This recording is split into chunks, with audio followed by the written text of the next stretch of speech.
자, 이제 주피터 노트북을 통해서 코틀린의 클래스 부분을 복습해 보도록 합시다. 자, 여기 첫 번째 블럭에 커스터머가 있고 컨택이라는 어떠한 클래스가 있죠. 그런데 커스터머에는 이렇게 괄호 안에 들어있는 매개 변수의 리스트도, 속성값의 리스트도, 바덴에 들어있는 펑으로 시작하는 어떠한 멤버 함수도 존재하지 않죠. 왜 그런가 하면 사실 이 커스터머는 아주 기본적인 그러한 아무 속성값도 또 어떠한 멤버 함수도 갖지 않는 그런 클래스이기 때문에 이런 겁니다. 이렇게 클래스를 정의할 수도 있습니다. 아래에 보시면 컨택이라는 어떠한 클래스가 있죠. 그런데 이것은 뭐가 없습니까? 자, 중괄호로 쌓여진 이 바디 부분이 없죠. 하지만 무엇이 있는가 하면 속성 리스트. 기본적으로 자, 컨택이 가지고 있는 속성 리스트가 이렇게 보여지고 있습니다. 다시 말해서 컨택은 속성값, 어떠한 멤버 변수만 있지 멤버 함수, 메소드가 존재하지 않는 것이죠. 자, 여기를 보시면은 커스터머를 이제 객체화시키죠. 자, val이라는 상수로 커스터머를 객체화시키는 것이고요. 자, 커스터머가 빈 껍데기이기 때문에 역시 속성값을 집어넣는 이 괄호도 비어있는 상태입니다. 자, 두 번째로 우리가 컨택을 이제 객체화시키는 거죠. 자, 대문자로 시작하는 컨택의 클래스를 소문자로 시작하는 이 컨택이라는 상수 베리어블로 이렇게 객체화시켰습니다. 자, 여기서 보시는 것처럼 자, 아이디와 이메일이 컨택의 속성값이죠. 그렇기 때문에 실제 콘크리트한 밸류를 이런 식으로 1 혹은 mary@gmail.com 이런 식으로 실제로 어떤 콘크리트한 밸류를 속성값으로 집어넣습니다. 자, 우리가 이것을 실행 한번 해보겠습니다. 이것은 뭐 실행하는 것이 별 의미가 없겠죠. 이것도 마찬가지로 커스터머를 객체화시키는 것이고 컨택을 객체화시키는 겁니다. 그래서 이 위에 커스터머나 컨택을 클래스로 선언하는 것이고, 자, 이 부분이 이제 커스터머나 컨택을 객체화시키는 것이고요. 자, 여기서는 뭐가 나올까요? 자, 컨택의 .id, id 값이 나오겠죠. id가 지금 1이에요. 한번 실행해 볼까요? 자, 이런 식으로 1이 나오죠. 그리고 주피터 노트북에서는 그냥 베리어블을 한 칸에 채워주시면 자, 우리가 이 베리어블의 값을 볼 수 있죠. 자, 컨택이 지금 mary@gmail.com으로 속성값이 정해져 있죠. 그래서 이것을 우리가 실행시켜 보면 이렇게 out number 5 그래서 mary@gmail.com 이라고 나옵니다. 사실 이것은 여러분께서 컴파일러를 사용하시는 뭐 그 코틀린 그리고 아이디어 그 환경에서는 아마도 이렇게 그냥 베리어블만 행해 놓으면은 찍히지 않을 겁니다. 이것은 주피터 노트북에서만 우리가 사용할 수 있는 아주 단순하지만 파워풀한 기능입니다. 특히 여러분처럼 초보자 프로그래머 같은 경우라면 우리가 프로그램을 짤 때 그때그때 베리어블의 값이 무엇인지를 알 필요가 있어요. 그런 때 매우 유용하게 주피터 노트북에 이 기능이 사용될 수 있습니다. 자, 아래처럼 우리가 프린트 LL을 통해서 실제로 코틀린의 프린트문을 사용해서 지금 커스터머를 뭐 한 겁니까? 그냥 찍어본 것이죠. 한번 찍어볼까요? 근데 뭐가 나왔습니까?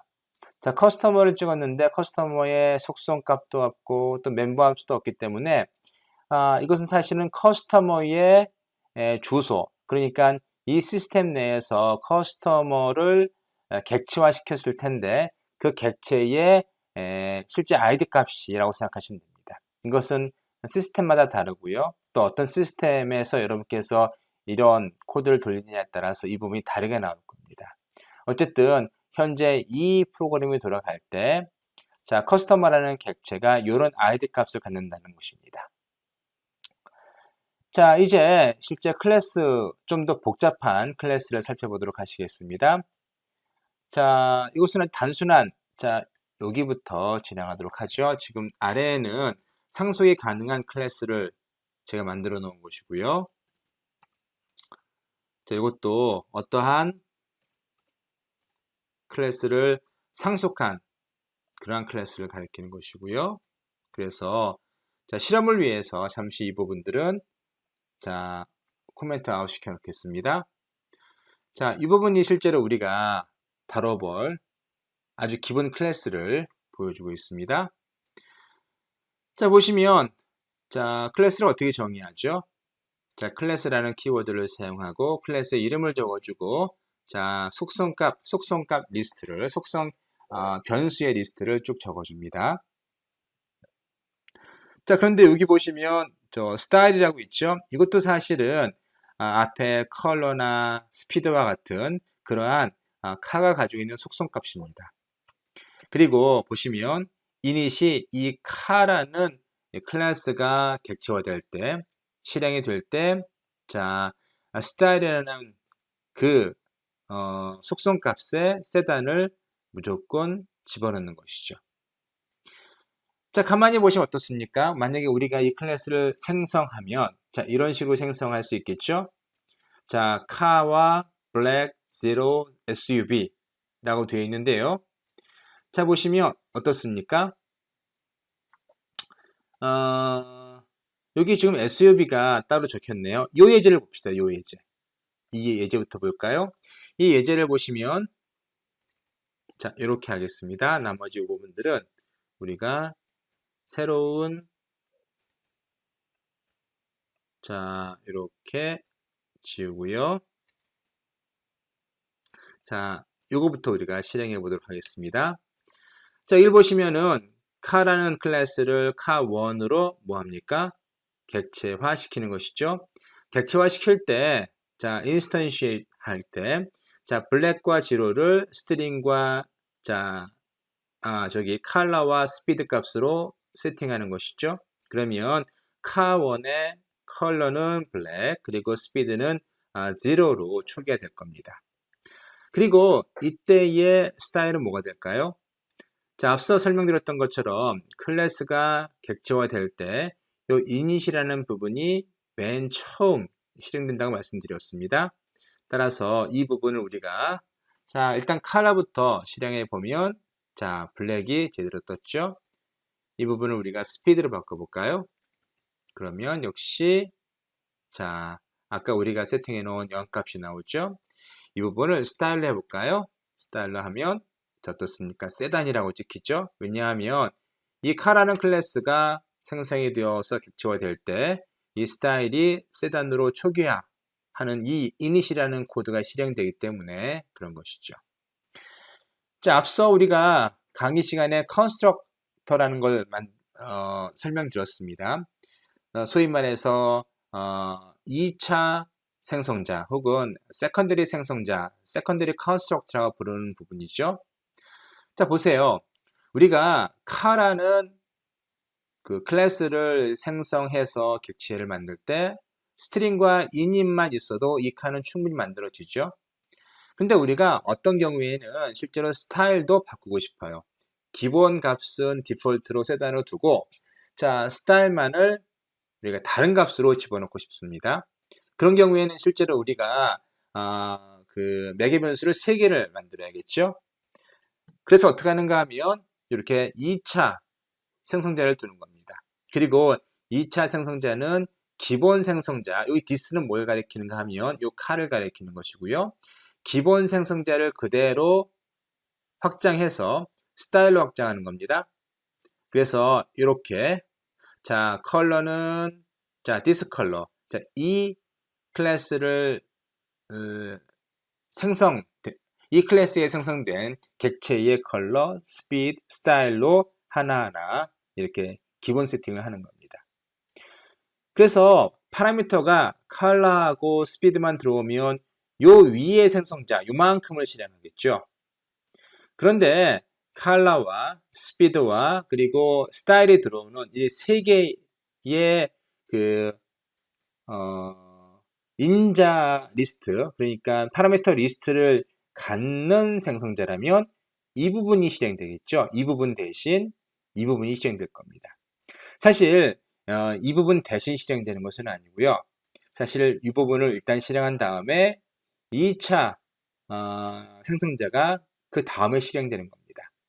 이닛은 기본적으로 실행이 되는데 2차 생성자에 의해서 이 부분이 업데이트 되는 거죠. 그래서 결과적으로는 자 파라미터 리스트가 3개의 경우 이 부분이 마지막으로 실행됨으로 인해서 스타일이 입력된 값으로 바뀌는 겁니다. 아시겠죠? 자, 이 부분을 보시면 지금 멤버 함수죠. 멤버 함수는 지금 멤버 함수와 멤버 함수 이름과 자, 멤버 함수의 파라미터 리스트가 있는데 현재는 비어 있습니다. 그리고 뭐가 있죠? 이렇게 실제로 멤버 함수의 body가 있죠. 스피드에 플러스 10을 더해서 스피드를 증가시키고 또 스피드에 마이너스 10을 빼서 스피드를 감소시킵니다. 자, 파라미터가 3개인 이 경우를 한번 볼까요? 자, 역시 이렇게 필요 없는 부분들은 다음 칸에 만들어 놓고요. 자, 보세요. 이 경우라면 카를 자, 이건 카2로 할게요. 자, 두 번째 카니까 카2로 하고 보시면 어떻습니까? 카가 파라미터가 블랙으로 되어 있고 또 지로로 되어 있고 SUV로 되어 있는데 이 블랙 대신 우리가 레드로 합시다. 자, 카1과 구분짓기 위해서 카2는 색깔이 레드입니다. 자, 이제 카2의 스타일을 한번 찍어 볼게요. 한번 실행해 보면 어떻습니까? 자, 카2는 SUV를 이제 스타일로 갖고 있죠. 자, 이런 식으로 해서 우리가 이거 같은 경우에는 생성이 될 때 파라미터 리스트가 2개였고 이것은 생성이 될 때 파라미터 리스트가 3개죠.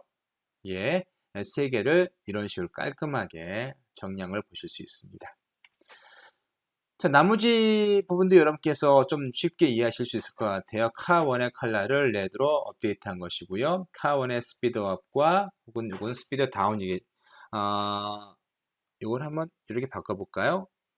자, 역시 하나 더 집어넣어서 자, 카1의 컬러를 한번 찍어보면 네, 당연히 레드가 나오겠죠? 그리고 자, 카1을 우리가 스피드업을 실행시켜서 스피드를 찍어보면 어떻습니까? 원래 0이었기 때문에 플러스 10이 되어서 아마 10이 나오겠죠? 자, 이제 카1의 스피드는 10인데 다시 스피드 다운해서 스피드를 찍어보면 자, 재료가 나올 겁니다. 자, 이 내부가 어떻게 동작하는지 어느 정도 이해하셨기를 바랍니다. 자, 이제 클래스의 상속에 대해서 생각해 보도록 합시다. 자, 앞서 수업에서 말씀드렸다시피 어떤 클래스는 상속이 가능하고요. 어떤 클래스는 상속이 가능하지 않습니다. 상속이 가능한 클래스를 할지라도 어떤 멤버 함수는 오버라이드, 다시 말해서 재정의가 가능하고 또 어떤 멤버 함수는 재정의가 불가능할 수 있죠. 자, 무엇이 결정할까요? 바로 오픈이라는 키워드입니다. 이렇게 오픈이라는 키워드가 클래스 정의 앞에 있다고 하면 기본적으로 이 클래스는 상속이 가능합니다. 그리고 이 오픈이라는 키워드가 이렇게 멤버 함수의 메소드 앞에 놓여 있으면 자, 이 멤버 함수는 오버라이드, 재정의가 가능하고요. 만약에 이 오픈이라는 키워드가 없으면 비록 이 클래스가 오픈으로 상속이 가능할지라도 어떤 클래스가 이 클래스를 상속할지라도 자, 이 멤버 변수는 오버라이드가 불가능하죠. 자, 어떻게 상속할까요? 자, 여기 보시면 이 카라는 클래스의 서브 클래스를 정의하고 있죠. 슈퍼카라는 자, 카라는 속성, 카라는 클래스를 그대로 상속한 그러한 클래스를 볼 수 있습니다. 자, 기본적으로 어떤 클래스를 상속하기 위해서는 그 클래스와 자, 클래스의 기본 속성들 자, 여기 보시면 요만큼을 그대로 카피해 온 것처럼 보이지만 자, 카나 스피드에 자, 요렇게 var 스트링이나 var 인티저가 없죠. 그래서 기본적으로 파라미터 리스트만을 자, 이렇게 콜론 뒤에 둠으로써 슈퍼카가 카라는 클래스를 상속하고 있음을 선언하는 겁니다. 자, 여기 슈퍼카만의 고유한 속성이 또 있습니다. 볼륨이라는 것을 하나 더 붙였어요. 그래서 자, 이렇게 널로서 뭐합니까? 초기화한 거죠. 왜냐하면 여기 이렇게 널로서 초기화하지 않으면 만약에 이것이 지금 뭐 하는 거죠? 우리가 슈퍼카라는 것을 정의할 때 혹은 객체화시킬 때 자, 이 리스트에 볼륨이 없기 때문에 자, 그러한 객체화 같은 경우에는 이 볼륨이 어떻습니까? 초기화가 되지 않죠. 따라서 문제가 생길 수 있습니다. 그래서 여기서는 그냥 널로서 뭐 한 겁니까? 자, 이렇게 널러블로 만들어서 널로 초기화한 겁니다. 이것은 상속에서 매우 중요한 기능을 하기 때문에 여러분께서 만약에 내가 어떤 클래스를 상속했는데 문제가 생기면 이런 부분들 초기화되지 않은 어떠한 속성값이 있는지를 확인해 보시는 것도 또 하나의 중요한 사항입니다. 자, 여기 두 개의 2차 그리고 3차 그 컨스트럭터가 있습니다. 세컨더리 컨스트럭터가 있는 것이죠. 이것이 세컨더리고요. 이것이 제 3차 컨스트럭터 생성자가 되겠습니다. 자, 보시면 자, 디스가 뭐죠? 슈퍼카죠. 이 슈퍼카의 기본 속성들이 있고요. 이것을 또 뭐합니까? 스타일로 확장하죠. 또 세 번째 생성자에서는 볼륨으로 확장하는데 세 번째 거를 자, 세컨더리 컨스트럭터를 이어받아서 세 번째 것을 확장시킵니다. 그래서 볼륨을 추가하죠. 그래서 보시면 자, 컬러나 스피드는 그대로 받아오고요. 그리고 여기에서 스타일이나 볼륨을 따로 이렇게 이런 식으로 해서 받을 수 있어요. 그래서 여러 개의 생성자를 우리가 이렇게 하나의 클래스에 정의할 수 있는 것이죠. 역시 지금 오버라이드 했습니다. 스피드업이나 스피드다운 오버라이드 해서 자, 앞에 있는 기본 클래스에 있는 것들을 재정의를 하는데 슈퍼카이기 때문에 자, 한번 스피드업을 하면 20씩 늘어나고 또 한번 스피드다운을 하면 마이너스 10씩 됩니다. 자, 이렇게 해서 우리가 요 슈퍼카라는 클래스를 카에서 확장시킨 상속시킨 예를 보셨습니다. 사용하는 방법은 앞에 클래스와 거의 같기 때문에 여기서 따로 말씀드리지 않겠습니다. 자, 기본적으로 이렇게 사용하시면 되겠죠. 슈퍼카는 레드 컬러고 그리고 기본 스피드가 10이고 자, 이것은 세단이고요. 그리고 1000cc 정도의 차다라고 할 수 있겠습니다. 그래서 이것을 우리가 실행해 보면 슈퍼카 1의 볼륨은 1000이다. 이렇게 얘기해 볼 수 있겠습니다. 자, 마지막으로 람다 함수 혹은 람다 표현식에 대해서 생각해 보도록 하겠습니다. 자, 앞서 우리가 그 람다 함수를 수업 시간에 설명드렸을 텐데요. 람다 함수는 기본적으로 어떠한 리터럴 함수입니다. 여러분, 리터럴을 어떻게 정의했었죠? 리터럴은 기본적으로 변수에 어사인되는 어떠한 무엇, 이를테면 그 string이라든가 아니면 어떤 인티저 값이라든가 어떤 value를 리터럴이라고 얘기했었죠. 그러니까 리터럴 함수라는 것은 어떠한 변수에 assign 될 수 있는 그러한 함수를 가리킨다라고 생각하시면 되겠습니다. 자, 그림을 보시죠. 여기 보시면 지금 x가 있고요. 자, int가 있고 3이 있고 이건 뭐죠? 일반적으로 우리가 변수 x를 선언하는 방법을 보여주고 있습니다. 변수 x를 선언할 때 타입을 선언하고 초기화 값을 이렇게 집어넣죠. 만약에 이것을 널럽으로 선언하려면 여기다가 물음표를 붙여주면 되겠습니다. 어쨌든 이것은 일반적인 변수를 선언할 때 이런 식으로 하죠. 그런데 이 람다 함수는 리터럴 함수로서 자, 어떠한 변수에 대응됩니다. 보세요. 자, 어떠한 변수를 선언하는 var가 있고 sum1이 있죠. 이것이 변수 이름입니다. 그리고 여기에 int에 해당되는 대응되는 자, sum의 타입이 자, 뭐라는 거죠? 함수라는 것이죠. 자, 함수라는 의미를 알려면 여기 가운데에 이렇게 화살표가 있으면 이게 함수라는 겁니다. 그래서 자, int to int라는 int to int의 타입을 갖는 함수라는 것이죠. 자, 함수라는 타입, sum1은 함수라는 타입이고 그 함수는 자, int to int의 타입을 갖는 함수라는 겁니다. 그리고 equal 뒤에 뭐가 있는가? 마치 variable declaration에서 equal 뒤에 어떠한 실제 콘크리트한 변수가 있는 것처럼 실제 함수의 body가 이렇게 있는데, 자, 여기서도 보시면 화살표 이전에 뭐가 나옵니까? 뭐가 나오는가 하면 변수 리스트가 나오죠. 이것이 파라미터 리스트.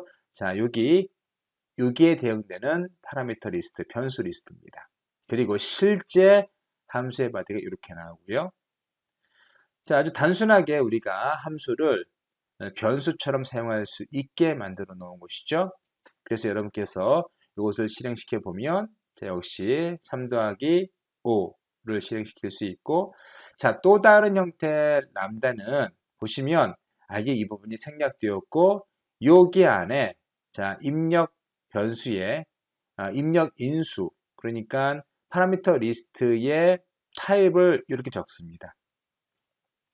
여기서는 따로 분리했었죠. int, 그리고 a, b 분리했었지만 이것을 괄호 안에서 이런 식으로 쭉 자, 파라미터 리스트, 인수 리스트를 이런 식으로 적습니다. 근데 뭐가 없죠?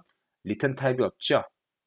자, 그것은 inferred 타입이라고 해서 자, 실제로 계산되는 값의 타입을 자, 추론하는 겁니다.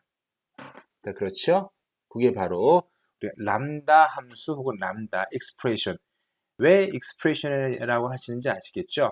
이게 함수인데 이렇게 equal 뒤에서 어떤 함수의 body를 선언함으로써 우리가 어떤 변수처럼 함수를 사용한다 해서 람다 expression이라고 부르기도 합니다. 이것이 기본적으로 람다 함수를 선언하는 방법입니다. var이나 혹은 var을 사용할 수 있고요. 사실 value 해도 일반적으로 value하는 경우가 많은 것 같아요. 이렇게 해도 우리가 충분히 어떤 이 함수를 사용할 수 있고요. 자, 이것은 지금 greeting2라는 자, 스트링에서 스트링으로 어떠한 함수를 정의하고 있고요. 자, 그 변수 리스트에 자, name이 하나 들어와 있는데 이것은 뭡니까? name이 들어오면은 hello, my name is 자, 파라미터로 들어온 name 값을 찍어주는 그 스트링이 자, 리턴 값으로 되어 있습니다. 그래서 이런 식으로 result를 greeting에서 받아서 또 만든 것이죠. 그래서 result를 우리가 출력해 보면 자, 이렇게 my name is 차차. 자, greeting2의 파라미터로 차차가 들어갔습니다. 자, 이런 식이 되는 것이죠. 자, 람다 함수는 기본적으로 어떠한 람다 리터럴로 함수를 정의하는 것이라고 생각하시면 되겠고요. 자, 이것은 사실 실제로 우리가 프로그램 내에서 좀 큰 프로그램 내에서 아주 짧은 프로그램들, 아주 짧은 함수를 선언할 때 많이 사용하는 것이고요. 실제 예에서 우리가 실제 함수 부분에서 좀 더 깊이 생각해 보도록 하겠습니다. 자, 그 다음에 고차 함수입니다. 고차 함수는 아마 수업 시간에 1차 객체로서의 함수 부분에서 이 고차 함수를 얘기했습니다. 고차 함수는 기본적으로 함수를 파라미터로 갖는 함수를 가리키는 겁니다. 어떤 함수가 그 입력이 함수라면 혹은 출력이 리턴 값이 함수라면 그것을 우리가 보통 일반적으로 얘기해서 하이 오더 함수, 자, 고차 함수라고 부릅니다. 여기 세 개의 자, 람다 함수로 정의된 세 개의 그 sum ins, product ins, twice sum ins라는 그 람다 함수가 정의되어 있습니다. 역시 int to int, int to int고요. int to int to int. 자, 모두 함수죠. 그리고 ab가 파라미터 리스트고 각각이 더하고 곱하고 더하기가 되었습니다. 자, 이것을 우리가 지금 함수, 그러니까 앞에 람다 함수식으로 정의한 식이고요. 자, 이것이 바로 고차 함수입니다. 자, 요거에 앞서, 자, 요걸 먼저 보시는 게 더 이해가 빠를 수 있을 것 같아요. 자, 보시면 이것은 그냥 함수 형태죠. 함수 이름이 있고, 함수 정의를 위한 fun이라는 키워드가 있고, 함수 이름이 있고, 이게 뭐죠? 파라미터 리스트고 그리고 함수의 리턴 값이고 실제 함수의 body죠. 자, 보시면 요 함수에 뭘 받습니까? 자, 인수를 받는 거죠. 함수를 인수로 받습니다. 그리고 자, 여기 인트에 들어가는 실제 형식 인수 자, a, b가 뒤를 따라 옵니다. 자, 여기 int와 여기 int는 자, a, b로 명명이 되고 자, 이 함수 simple higher order function의 리턴 값은 int죠. 그리고 그 안에 보시면 그냥 이 함수를 호출해서 자, 들어온 a와 b를 이 함수에 넣는 정도입니다. 그렇죠? 자, 어떻게 사용하시는지 보죠. 여기 보시면 simple higher order function 뭐가 들어있죠? 함수 body가 그대로 들어있죠. 입력 변수는 뭡니까? x와 y고 그 함수는 x 플러스 y를 리턴하는 그러한 함수 body가 그대로 들어와 있고요. x와 y에 대해서 사실은 여기에 a, b죠. a, b가 10, 20이 들어오고 자, 이 함수가 뭐죠? 요겁니다. 그래서 여기가 여기로 대치가 되는 것이고 10과 20이 a, b로 들어가는 거죠. 그래서 여러분께서 이걸 계산해 보시면 아마 30이 나올 것이고요. 자, 비슷하게 우리가 앞에서 정의한 람다 함수를 이용해서 이런 식으로도 또 할 수 있습니다. 여기 람다 함수가 3개 쭉 정의되어 있죠. 그리고 이것을 그대로 사용했습니다. 람다 함수 sum ins, sum products, twice sum ins 각각의 10, 20, 10, 20, 10, 20을 A, B에 집어넣는 거죠. 그래서 자, 이 함수가 돌아감으로써 이런 것들이 시작되고요. 자, 나머지는 이와 아주 유사합니다. 아주 유사하게 자, 모두 함수 형태로 함수의 body 형태로 자, 여기 매개 변수라 함수를 갖고 있습니다.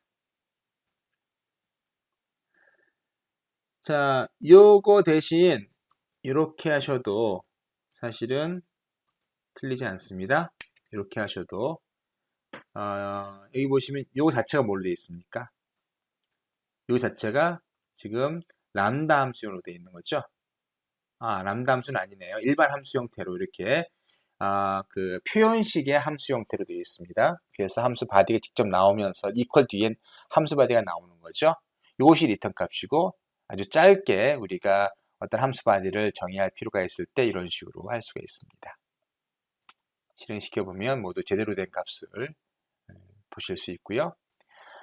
자, 마지막으로 익명 함수를 보겠습니다. 입력 함수하고 람다 함수하고 다른 점은 자, 익명 함수는 실제 뒤에 이 안에 펑이 나온다는 겁니다. 앞에서 우리가 이것을 공부했죠. sum1이 자, 이렇게 int, into, to, int라는 함수 형태고요. 파라미터 a, b를 받아서 두 개를 더한 것이었죠. 쓰기는 이렇게 썼고요. 자, 여기에 뭐가 더해지는가 하면 이런 식으로 fun이라는 그리고 파라미터 리스트가 오거나 아니면 fun 자체의 파라미터 리스트와 그리고 자, 실제 a, b 자, 이것이 변수 이름이죠. 자, 실제 함수 body에 사용될 파라미터 변수 이름까지 같이 선언할 수 있습니다. 그래서 fun을 사용하는 것들은 보통 우리가 anonymous 함수라고 얘기하죠. 람다 형태지만 자, 함수 이름이 없는 자, 이렇게 fun이라는 키워드만을 가진 함수 body가 있을 때는 우리가 anonymous 함수라고 부릅니다. 여러분께서 람다 함수나 anonymous 함수를 어디다 사용할까 고민하시는데 일단 anonymous하고 그리고 람다 함수의 차이점은 자, anonymous 함수는 기본적으로 break이나 continue나 return이라는 키워드를 그러한 것을 허용합니다. 하지만 람다는 이런 것들을 허용하지 않고요. 그래서 아래에 보시면 자, sum5가 있는데 함수를 정의하고 있죠. 똑같이 return 값을 받고 있습니다. 사실 일반 함수의 정의와 차이점은 단지 자, 여기 뒤에 함수 이름이 xx 붙으면 이것이 일반 함수와 똑같죠. 자, 여기에서 xx가 사라졌기 때문에 일반적으로 익명 함수라 부르는 겁니다. 하지만 실제로 우리가 이 익명 함수를 사용하는 것은 이걸 대표하는 요 이름을 가지고 하죠. 예. 물론 이걸 실제로 어떠한 코드상에서 아예 이름이 없이 그때그때 사용되는 함수로 집어넣을 수도 있습니다. 그것은 실제 예에서 나중에 경험해 보시겠고요. 지금은 그냥 자, 이런 익명 함수를 sum5라는 어떠한 anonymous 그 이름을 베리어블로 사용된다는 거 정도만 아시면 되겠습니다. 사용하는 방법은 일반 함수와 똑같이 사용할 수 있고요. 그래서 이것을 실행시켜 보면 우리가 원하는 값을 얻을 수 있어요. 자, 람다 함수, 그리고 또 하이오드 함수, 그리고 anonymous 익명 함수 모두 여러분께 예를 들어 설명드렸고요. 람다 함수와 anonymous 함수가 차이점은 뭐라고요? 자, anonymous 함수는 기본적으로 이렇게 break이나 continue나 return과 같은 컨트롤 플로우를 할 수 있는 그러한 신텍스를 사용하고 있는 것이고요. 그 외에는 자, 람다 함수와 거의 같은 기능을 제공해 주고 있습니다. 그리고 제가 설명드렸다시피 익명 함수라 부르는 이유는 자, 이 fun 뒤에 이름이 없다는 거죠. 원래 이름만 있으면 일반 함수와 똑같다고 제가 말씀드렸어요. 하지만 여기 이름이 없기 때문에 그래서 anonymous 함수라는 그러한 자, 우리가 사실은 클리어하게 이해할 수 없는 왜 anonymous 함수라고 붙였는지는 여기서 이 자리에서 말씀드리긴 좀 곤란하지만 어쨌든 이름이 없는 함수처럼 만들어져 있습니다. 자, 이것으로써 우리가 그 코틀린 오버뷰를 위한 랩을 마치도록 하겠습니다.